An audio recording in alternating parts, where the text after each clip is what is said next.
Awesome. Thanks for being here, everyone. I am super excited to be sharing with you today about snow sports and how to keep your body healthy during a snow sports season and how to try to prevent injuries before they happen. So I'm Krysta. I am from my own clinic called Cairn Physiotherapy. It's a virtual clinic, so it's a fully online clinic. So I'm really familiar with this virtual setting. And I'm really happy to be partnering with Women Who Explore to offer this to you. Super exciting and definitely something I've been dreaming of doing for quite a long time. So I'm so excited about tonight.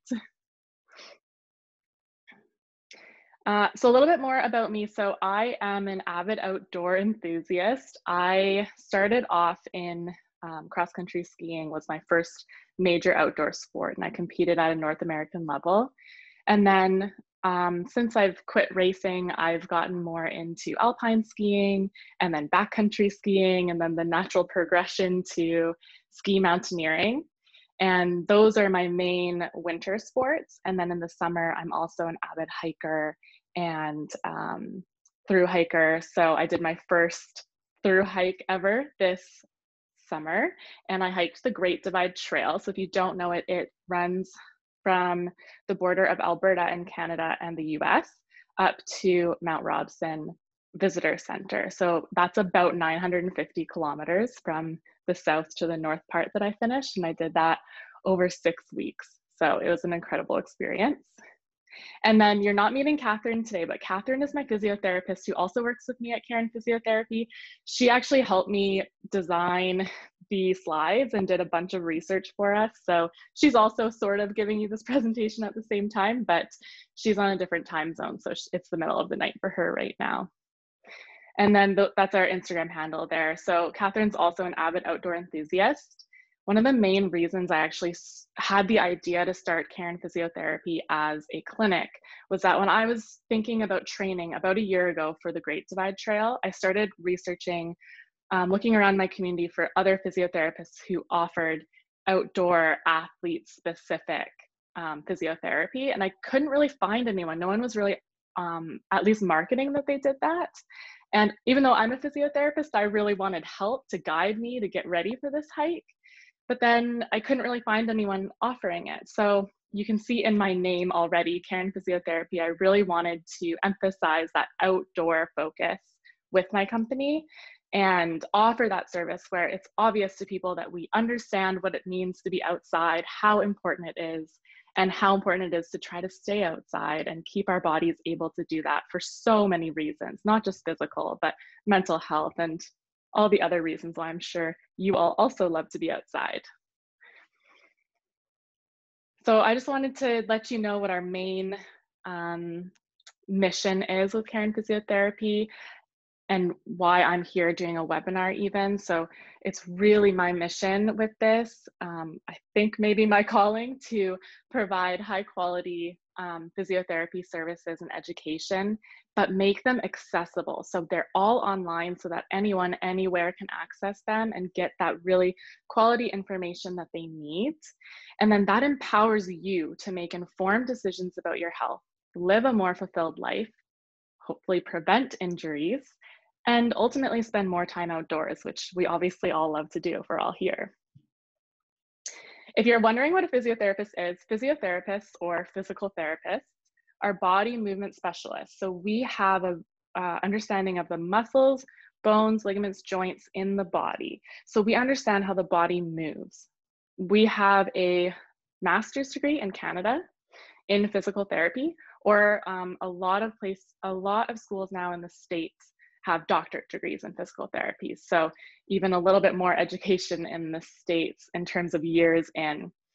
So that's what makes us the experts at talking about injury prevention, injury recovery, and then we also can help with overall wellness and help with disease management.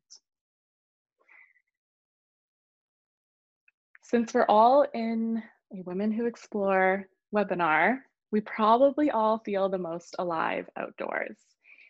And I don't know if any of you have ever been told by a healthcare professional oh, you probably just shouldn't do that sport, or you shouldn't keep trying, or you should just stop running, or you're too old for that, and the list goes on. And I was actually about 20 years old when I broke my foot, and still 8 months later, I couldn't run, I couldn't hike, I couldn't do anything that really mattered to me. So I tried cross country skiing, which was my first love of outdoor sports, and it was agony. I could barely do it. It was so painful. So I booked an appointment with an orthopedic surgeon, so that those are surgeons of the bones. And that he said to me, well, at 20 years old, well, I guess you're just going to have to change your lifestyle. And I got in the car and I bawled my eyes out, because for me, I feel the most alive doing things outside. And to imagine not being able to do anything outside just because of a pain in my foot was unbearable. A month later, I applied to physio school, and I've had this in the back of my mind ever since. I want to be able to help people do those things that are so meaningful and impactful to them. And that's the team that I've built at Cairn as well. And if you find the right professional, whether it's me or a physiotherapist in your community, they can work with you to help you stay outside and be outside.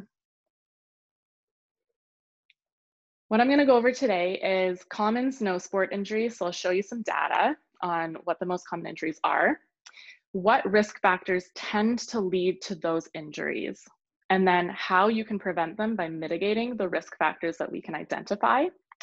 What to do if you sustain an injury, because we can't prevent all injuries. And then at the end, I'll go over our offering for you, and then we'll have time for questions. So if you type them in the chat and I don't see them yet, I'll answer them at the end for sure.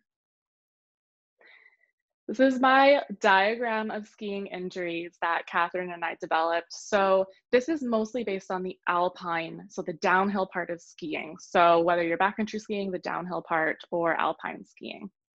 Knee is the most common injury in skiing at 35%.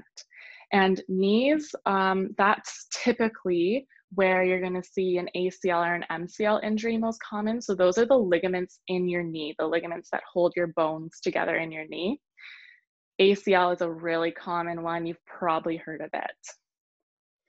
Other is a 30% category, and that is a variety of different injuries.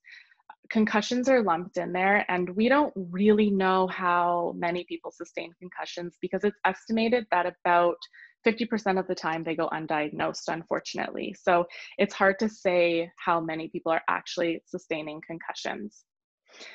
Upper limb injuries other than shoulder are 24%, and thumb is actually the most common for skiing. And thumb, there's a ligament in your thumb that you can injure, and that can be with improper or forceful pole planting, or falling onto your pole on your thumb, or falling onto an outstretched hand. That one's it's not really that bad, but it can be more annoying than anything. And then shoulder, with the downhill phase of skiing, again, it's more those traumatic injuries like separation, dislocation. Rotator cuff are the four muscles that attach to your shoulder and rotate your shoulder. Those tend to get injured more with repetitive movements like pole planting than an actual traumatic event. Not to say it can't happen, because it can in either scenario. For snowboarding injuries, we couldn't find as much solid research with numbers. So it's split just into two types of injuries. 50% of injuries are upper limb with snowboarding, which makes sense that snowboarding would have more upper limb injuries than skiing, because you're falling on your hands if you fall behind you. So a lot more wrist fractures. Again, thumb can happen, broken wrists, broken arms, rotator cuff injuries. And then in the other category, you can lump together all the other joints in the body, neck, back, the lower limbs, and then of course concussions, which probably make up a fair number of the 50%, because again, they're diagnosed maybe 50% of the time. And then for other snow sports like snowshoeing, cross-country skiing, and then the touring phase of backcountry skiing, so when you're touring up, those typically, there's much less research in terms of incidence and numbers, but those typically have less high impact injuries. So you're less likely to sustain a concussion or broken bone, dislocated shoulder, because you're not moving at the same velocity. However, that can still happen, especially if there's overhead hazard when you're backcountry skiing or there's low visibility, you might run into something. But what's most common in these snow activities is overuse injuries. So that's like hip flexor pain and hip flexor irritation, hip pain, knee, foot pain. And these are typically things that come on a little bit more slowly, and you start to notice it nagging you a little bit, but then it starts to get worse and worse as maybe you go out a few days in a row. Now, the good news is that we can prevent injuries to some degree. So there are certain risk factors that we can identify that increase your risk of injury. Now, these risk factors, we can identify them and then we can address them, therefore decreasing your risk of injury. But like I said, we can't prevent injuries 100%, but if there's risk factors that we can find and address, that can really decrease your risk of injury. And then a really good thing to also have is an ongoing maintenance plan. So that's number 3 here. So you change your oil in your car every X number of kilometers. I don't know. Same thing with our bodies. We should be maintaining our bodies as well as we go, and ensuring that we do those tune-ups if we need to, or have an exercise plan if we need one in order to stay injury-free or even recover from injuries.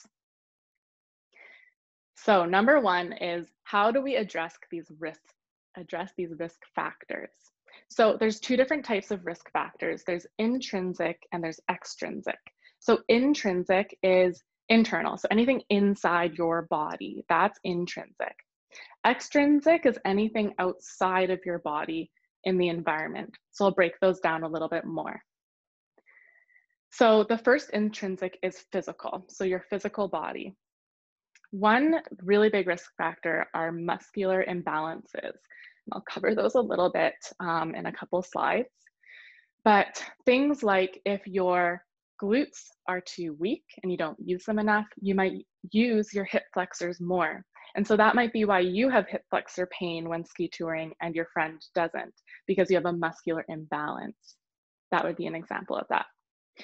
Habitual movement patterns would be ways that you tend to move your body, perhaps in a less than ideal movement pattern, or an asymmetrical pattern that causes an issue. We're all asymmetrical to some degree, but for example, if you always cross your leg the same way every single time, you might start to develop some muscular imbalances because of those habitual movements. They're not necessarily going to cause injury. However, if your habitual movement patterns are then translated into some of your activities and sports, that's where you might see a breakdown in your technique and perhaps a breakdown in your ability to move ideally in those activities, and that's where you might sustain an injury. And then a really big one is just doing too much too fast. So our bodies need time to adapt to load. And so you can think of load as anything you're asking your body to do. So if you imagine you're doing a squat and you do one squat without holding on to any weight, you're asking your body to do a certain amount of load. The load is your body weight on your legs with gravity. If you add load really quickly and you try to do another squat, your body could just collapse under the weight of that. However, what we know about our tissues is if you add weight slowly over time, our tissues will actually adapt and build the strength and the force that they need in order to hold that load.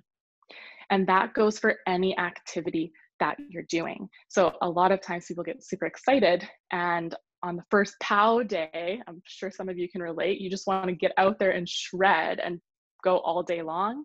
But that is so much on your body all at once. And that's really hard. Your tissues don't have time to adapt in one day. They need weeks in order to slowly adapt. So that's where you could start to see your tissues just not being able to manage that load and then potentially injuring them. Okay, so because I'm a physio, I don't want everyone to just sit the whole time. So we're gonna go over a couple generic screens here so to see if you have any physical risk factors that you can identify on your own. However, I just need to note here, This is generic information based on evidence, and it is not physiotherapy advice. We can't fully screen for these things without a one-on-one session where we're really getting into your health history and assessing your whole body. However, we can do just a brief little screen here. So I'm just going to go over, and you don't have to do it, but you can hop in and do it with me if you want. A weak core could be indicated by an inability to hold a plank like this. So arms straight, legs out. If you can't hold that, you might notice your belly dropping towards the ground, could be a weak core. Core is super important. I'm sure you've heard of it before. That can be a risk factor for repetitive strain injury like back, hip, knee, ankle, foot. Could be caused by a weak core, but also high impact injuries. So if your core is weak, you're not going to be able to support yourself as well. So you're more likely to fall, you're more likely to lose balance or have improper technique. Glutes, you could try out by doing a single leg squat if you feel like it. So doing a single leg squat is helping us learn how well your glutes are stabilizing your pelvis. So if your knee is really wobbly, that's telling us you probably have some weakness in the glutes there. And again, glutes are helping you support your pelvis. So that can be, having weakness in the glutes is a potential risk factor for knee injuries and pain and more. There's no exact clear-cut black and white science here because it is so individualized. However, I think this gives you a good idea. Ankle stiffness, you could try out a deep squat and see if you can keep your heels on the ground. And that's also checking your hip stiffness as well. But ankle stiffness can be associated with knee, hip, back injuries, pain, not having as much balance. However, not everyone anatomically, like physically, is able to keep their heels on the ground because of just differences in ankle mobility. So not everyone is going to have the exact same ability to do that. But if it feels really stiff, that might be something you want to talk to a physiotherapist about. And then poor balance. Can you balance on one foot? Can't hold on to something if you're afraid you might fall. Can you balance on one foot? If you close your eyes, can you stay balanced? How good is that balance? Balance is really important, again, for helping prevent you or protect you from falls. And a lot of people don't think in skiing or snowboarding, where your feet are more, they're both kind of, well, snowboarding in particular, your feet are quite locked in, that you need balance. But balance is actually really important in all of these sports I've mentioned.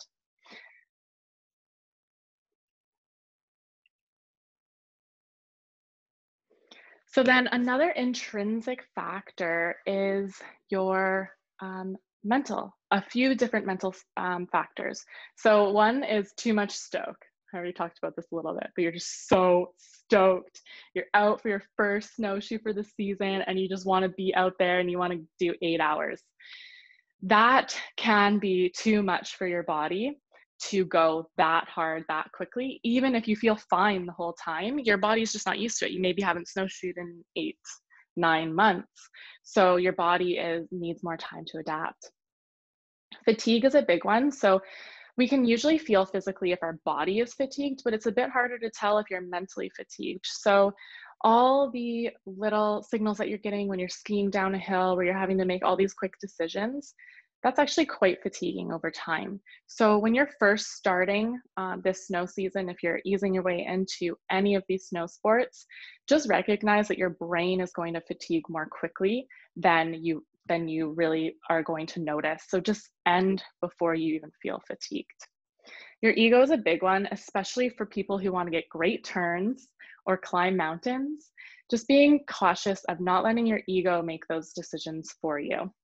And then confidence is a big one. So being overconfident is not ideal because you might do more than you're capable of doing, but being underconfident is also not ideal because you might hesitate, which can then lead to injury. And this is a really big one. So mental health is a big reason why I love outdoors so much. Being outdoors really helps with my mental health. And I know probably many people can relate to me on that. And if you sustain a minor injury, like, I just rolled my ankle, it's not a big deal. And you don't think resting that ankle outweighs the health benefits mentally that you get from being outside, I think that's a really important thing to consider, and something that a physiotherapist can help you with, that physical side of things. What are you able to push through, and what do you need to rein yourself in on? But with the understanding that being outdoors in some capacity is really great for your mental health. And of course, physiotherapists aren't mental health professionals. So if you need a mental health professional, I have many that I really respect, but there's probably many in your communities that you could also reach out to. And environmental is everything external to your body. So snow conditions are a big one. If there's deep powder, you might be more likely to roll your ankle. You might be more likely to get your ski snagged on something and suffer a high ankle or a knee injury. Weather is big, so just making sure that you pay attention to the weather. If you lose visibility, are you going to get lost and need to be out there way longer? And then other people. So this can go for any of these snow sports. You could be snowshoeing and a skier could whiz past you. So those more traumatic kind of incidences where people might collide. And then your equipment. So just like I was saying, we change the oil in our car, we need to make sure we maintain our equipment. And even if you're a beginner, it's really important to have the equipment that's appropriate for your level. So if you're getting into cross-country skiing and you're not sure, you're renting a pair of cross-country skis, it's a really good idea, because not all rental places, in my experience, know how to size skis properly or even maintain them properly.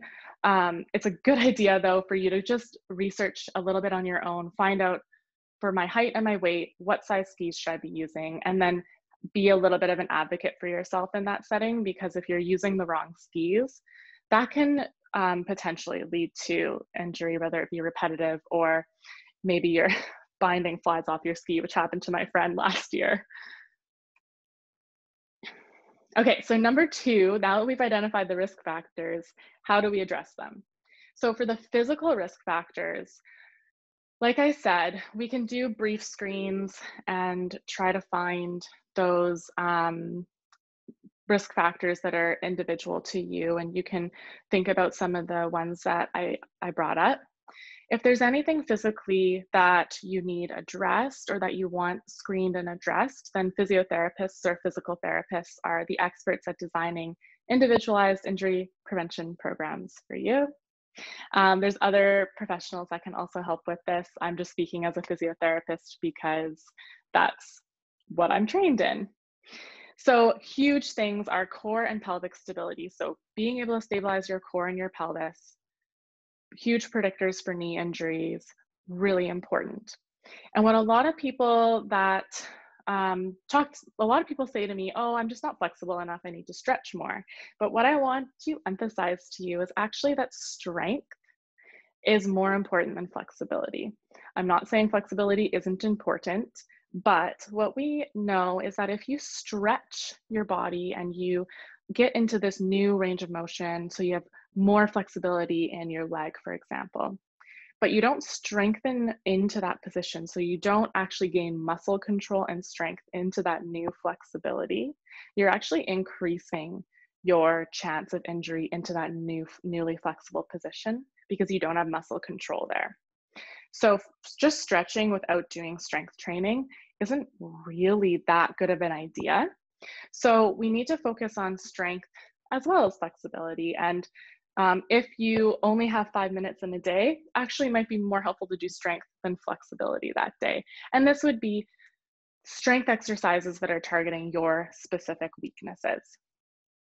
Overall fitness is a big predictor of knee ACL injury. So that's that ligament injury in the knee. The fitter you are, the less likely you are to injure your knee. So doing cross training before snow season can be very helpful as well. Balance and proprioception. So balance is your ability to balance on your limb, whatever limb you're using. Proprioception is your ability to know where your limb is in space. So if you close your eyes and bend your elbow, can you feel that your elbow is bent just by where it is in space? And what we find is that people tend to lose balance and proprioception as they age, and mostly because they don't practice it very often. And a recent study found that when they added a proprioception routine to a group of basketball players, the group that had the proprioception exercise routine, their incidence of ankle sprains went down by 75%. So this is a very big difference. And then again, to hit this home, you want to progressively start your activity. So starting slow and progressively increasing how long you go out for, how many runs you do, how much elevation you do, all of that. So just to hone a little bit more on a couple of the big ones. So knee injuries, really core strength or core imbalance is critical factor for sustaining an ACL injury in both adolescents and adult skiers.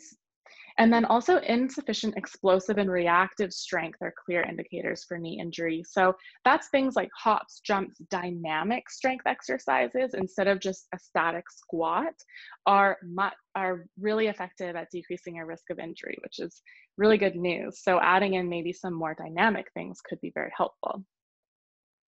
And then insufficient balance and proprioception, which we talked about. For concussion, we've all heard wear your helmet. Helmets can help protect against concussion, which is great, but they can also help against other head injuries like lacerations. If you're out in the backcountry and you sustain a cut to your head bleeds quite a bit. So that could get very scary very fast. What's really interesting is a study in 2014 found that for every 1 pound increase in neck strength, that reduces your risk of concussion by 5%. So that's really cool. If we strengthen our necks, then our risk of concussion will go down.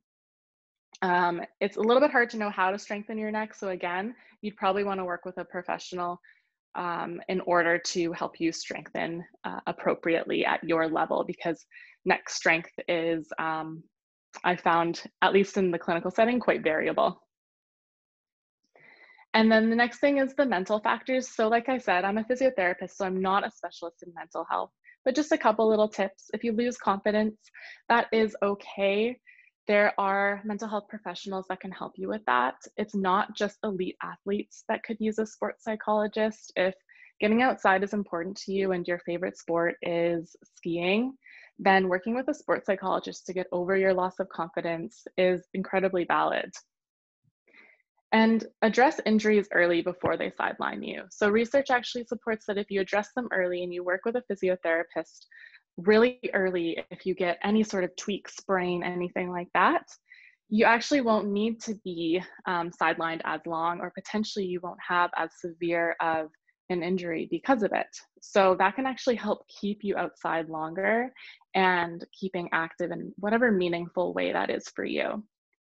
And then fatigue, just be honest with yourself, cut the day short if you're feeling any sort of fatigue.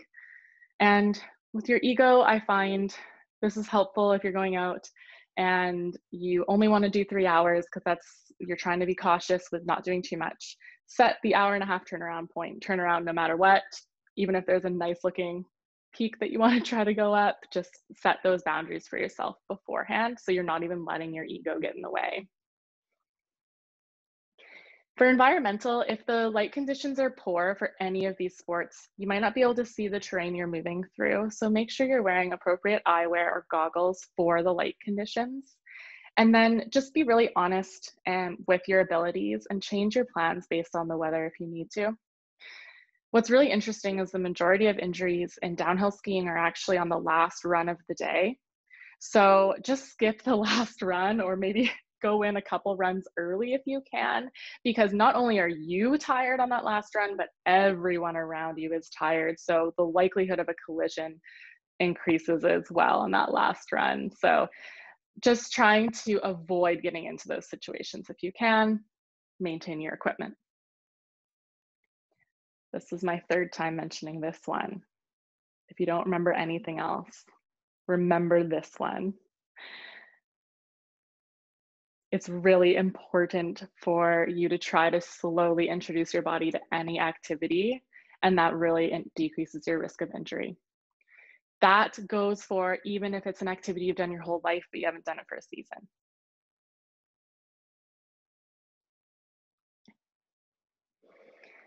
Now, even when we've done our absolute best to address risk factors, injuries can still happen. And that is okay. We've got you. Contact your physiotherapist or a physiotherapist as soon as you can. Rest is the most important in the first 2 weeks. So there is a little bit of a, I think that like in general, people think they need to rest longer than they actually need to.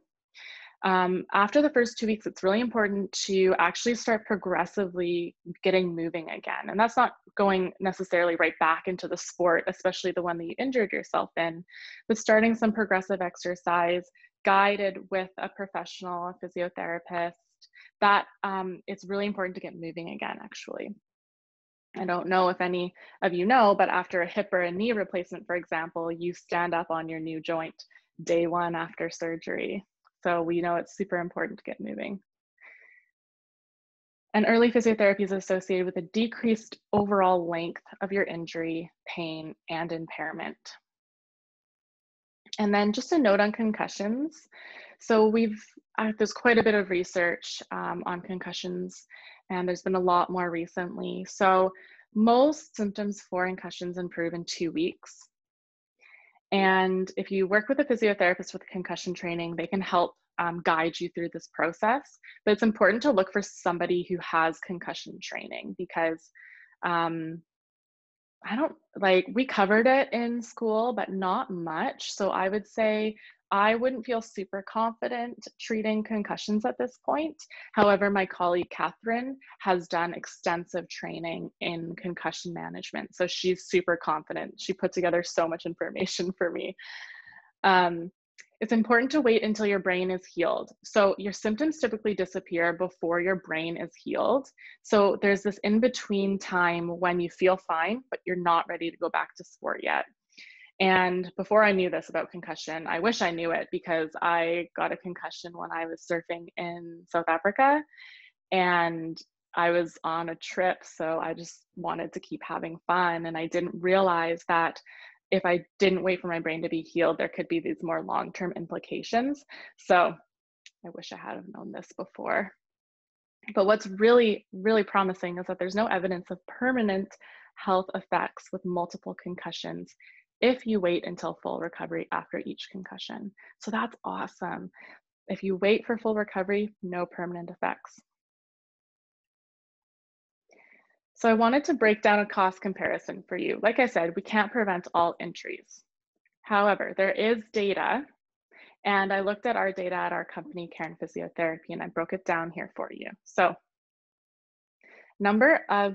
this is the cost of time. So your time is valuable. So on the left, there's prevention, and on the right, there's recovery. So prevention is working with you before you do an activity to decrease your risk of injury and prevent. Recovery is if you sustain an injury. So number of sessions you might need for prevention would be between 4 and 10, just depending on how big of an undertaking you're working towards. And that's 30 minutes each session, except for the first session is 60 minutes. For recovery though, that can range from 6 sessions to 36 and more, depending on the severity of the injury. For cost in terms of money, I broke it down in Canadian dollars, so this would be cheaper if you're in America, but I don't know the cost of physiotherapy. In the States, I just based it on what we charge at our clinic. But for prevention, you'd be looking at maybe a couple $100s to $800. Recovery can range from a few $100s to $3,000. So the takeaway is that prevention is cheaper, both time and money. Because think about that, 36 30-minute sessions, even if you like your physio, that's a lot of time with your physio. So what I want to offer to you guys today is just a package that we've developed just because we're so passionate about this. But I just want to say that I'm really wanting to spread education just so that you know that this is even possible. And if you have a physiotherapist you know and trust, and there's someone in your community you want to see, I'm sure they'd be so happy to do some preparation for you and work with you. All physios are experts at knowing how to prepare you for certain sports, or not certain sports, but prepare you for activity. They might not fully understand the sport that you're doing, but that's okay. At Cairn Physiotherapy, we are fully virtual so that anyone from anywhere can access our services. So what we put together is an Alpine preparation package. And so this is for really any snow sports or any Alpine sports. So even if you're maybe in the prairies and you're snowshoeing on flats, this can still apply to you. And it consists of 4 one-on-one video sessions with a physiotherapist. Screening, the physio will screen you for your physical risk factors, provide you an individualized exercise program to address those risk factors. And it's a $360 Canadian value.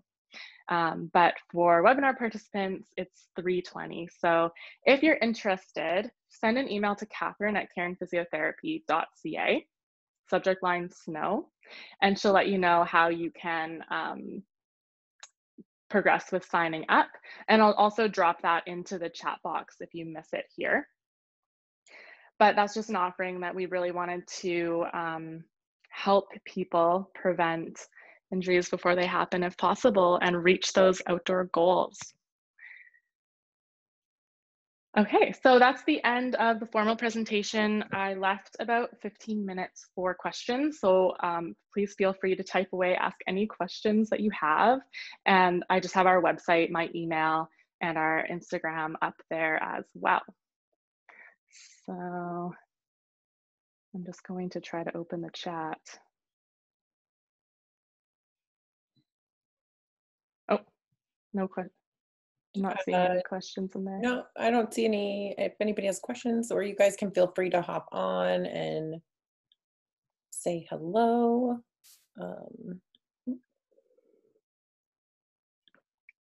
I'll just type Catherine's email in there for now. This was awesome, though. This was super informative. I definitely feel like I need to do more exercises. Like most people do. And I liked the thing that you said about strength over stretching, because I think I give myself a hard time about not stretching enough. And so, yeah, it was super. Sorry, that was the dog. Oh, no worries. But yeah, no, I liked that part because I think that that's like important. Strength training, especially too, because I'm a runner and I don't always focus on like the strength training, focus more on like endurance. So. Oh, and that's so common I see with runners, and where oftentimes you'll get more of a repetitive injury. And I think that's such an important point, Lindsay. Like, people give themselves a hard time for not stretching. And I'm like, no, you actually don't need to give yourself a hard time. It's actually not as important as everyone tends to put on it. Looks like we have a question. So what about technique in terms of injuries? Yes, so good question. This is something that came up in our research. I didn't include it just because I wanted to stay on time. And so technique is important in terms of injury. So having proper technique, the study that I looked at for adolescent skiers, there were 6 different things that they looked at. And one was core strength, one was that dynamic strength I talked about, but also that technique. So having proper technique and having somebody work with you on your technique and critiquing you, that's really important. Technique and strength interplay quite a bit. So when I see people out cross-country skiing, just because that's what I know technique the best in, is cross-country skiing, I can see by their technique, if their knees are collapsing in, they probably have weak glutes and they probably have weak arches of their feet. Or it could all just be a habitual pattern. So it could be one or the other. So I think they're really intricately connected. Does that answer your question, Lynn?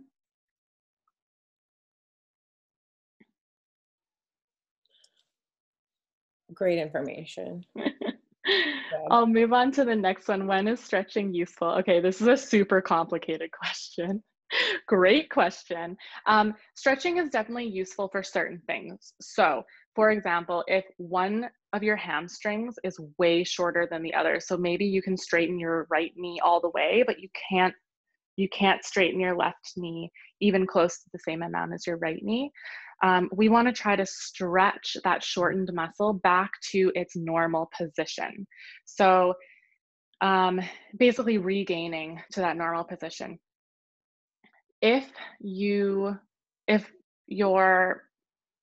body is kind of naturally more flexible or naturally a little bit more stiff, that's not necessarily a problem. That's just more your unique scenario in your body. But that being said, there are certain times when your muscles probably feel stiff and it probably feels good to stretch them. So that would be a fine time to stretch them.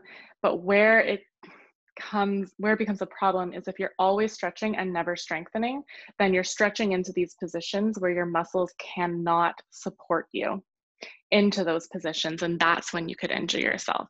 So I would say having a routine that includes both strengthening and stretching is great, but it shouldn't only include stretching. Should I stretch before and after a sports session? So we don't know is the short answer.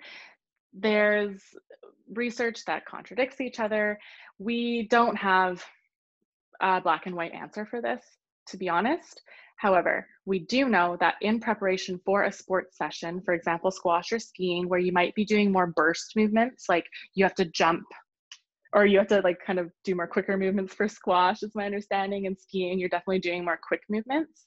Doing a warm-up that includes warming up your strength, your muscles, and those dynamic movements is important.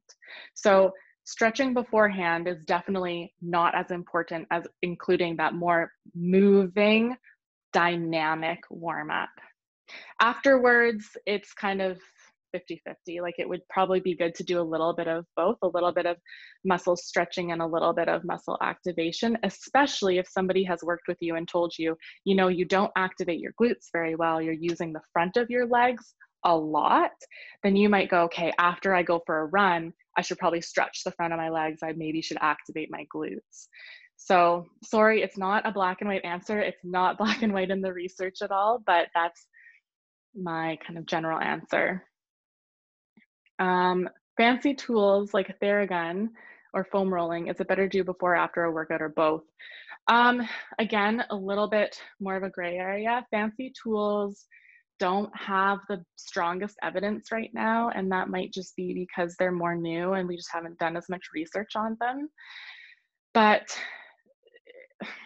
so in general, I'll answer this in general, rolling out, loosening tight muscles generally is better to do after a workout. However, if you know you tend to have tight like quads, and so if you go out for a workout and you want to be able to activate your glutes, maybe rolling out the quads beforehand can help you activate your glutes. That is something that would be much better answered if I understood your medical history and where your body was at. There would be clinical reasons that I would tell you to release before or after exercise, but I would say more commonly I tell people to do it afterwards. You're welcome. Sorry, it's not more black and white. Any suggestions for chronic low back pain when doing a variety of activities? Yeah, so if you're doing activities and you have chronic low back pain, good for you. That's awesome. The number one thing is stay active, stay moving if you can. If you feel like your activities are really exacerbating it, that's where I would definitely work with a physio to figure out what activity level is right for you. But generally, so with chronic low back pain, a lot of times that is associated with core weakness, or your core is just not firing when you need it properly. And pelvic floor muscles. So I didn't even mention this, but I also have expertise in the pelvic floor. So it's the muscles inside your pelvis. And 30% of the time when someone has chronic low back pain, they have pelvic floor dysfunction, which means their pelvic floor muscles aren't supporting their core from the bottom. So addressing your pelvic floor and core in a really almost a simplistic way. It feels quite simplistic when you go through it because it's really that inner unit of your body. That can be super helpful for chronic lower back pain. And then of course, there's a few other things that might be more relevant to you, depending on if you've had surgeries or anything like that. But I would say if you can work with someone who can address your pelvic floor and your core, that would be amazing. So a pelvic floor physio can do that. Pilates instructors can address internal core pretty well. And they're basically in improving your core, but in a way that doesn't feel exacerbating for your low back pain. So that can be a bit tricky. So that's where someone helping you should be of benefit.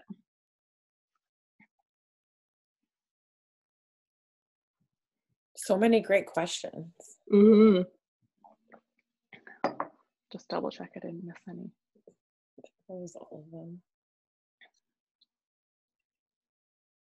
Stop sharing my screen now. Yeah, those are good questions. And it's funny when I teach at the university in Vancouver, students often ask us the same thing. Like and I'm like, oh, I wish it was more black and white, but there's so many different factors at play in terms of every person is unique. Every person's situation is unique, from your physical situation, like your mental health, your social situation, everything. There's so many factors. And I've seen that so much with working with people during this year where your personal situation will dramatically impact what we are going to work on physically and what the physical manifestations are of that. So everyone's unique. We knew that, right? We're all snowflakes. I think that's like a good point, because I know like that could like play into like motivation too. Yeah. And Shauna, she's awesome. Hi, Shauna. We met last week or the week before. She just said, I'm going to point out that helmets do not prevent concussions, more the skull cracking open situation. Yeah, so the research that Catherine sent me, she listed helmets that tend to be better at that. But yeah, they're most helpful with the skull cracking, lacerations. They won't prevent a concussion though if you hit your head hard enough. Yeah. same page, but they're still important. Any other questions?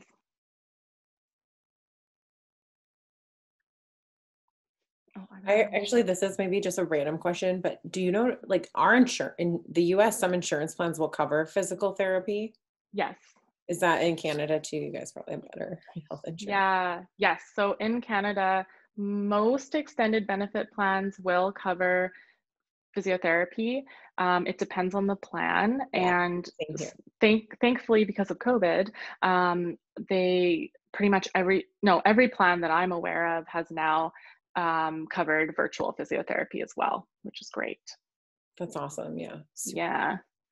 And I don't know all the intricacies of the American system, but I did do a lot of my pelvic training in the States, and they would always do like 3 hours talking about the billing.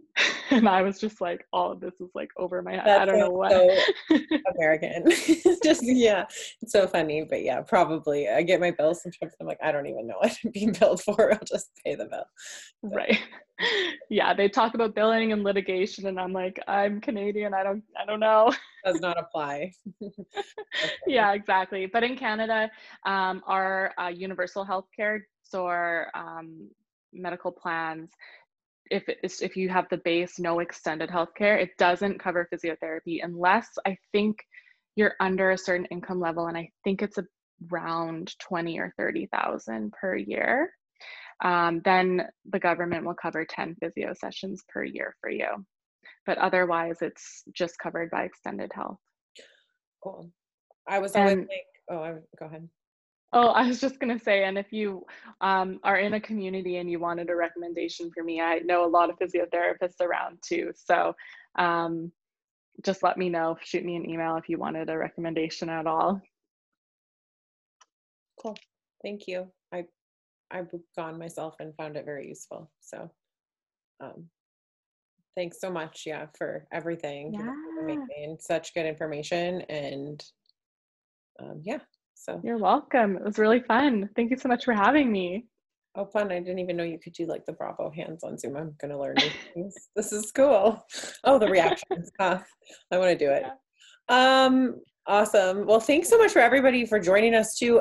We did have a giveaway. So, Krysta, if you want to pick a number, we have 1 through 26. So just randomly pick one? Yep. And then I just usually pick whoever that number is on the screen. Okay, 19.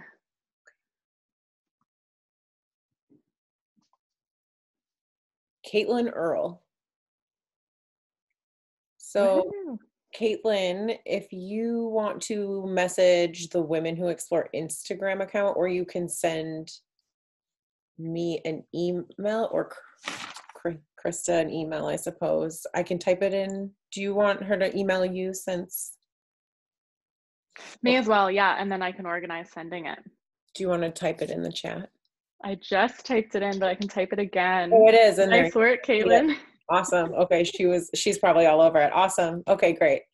Perfect. Well, thanks again so much for everybody for joining us. And yeah, we'll be doing another class with Krysta probably in the future, in the spring again. So we're going to be hopefully offering more of these classes and different kinds of things like this. So just keep an eye on our Facebook page and our Instagram account for more classes to go.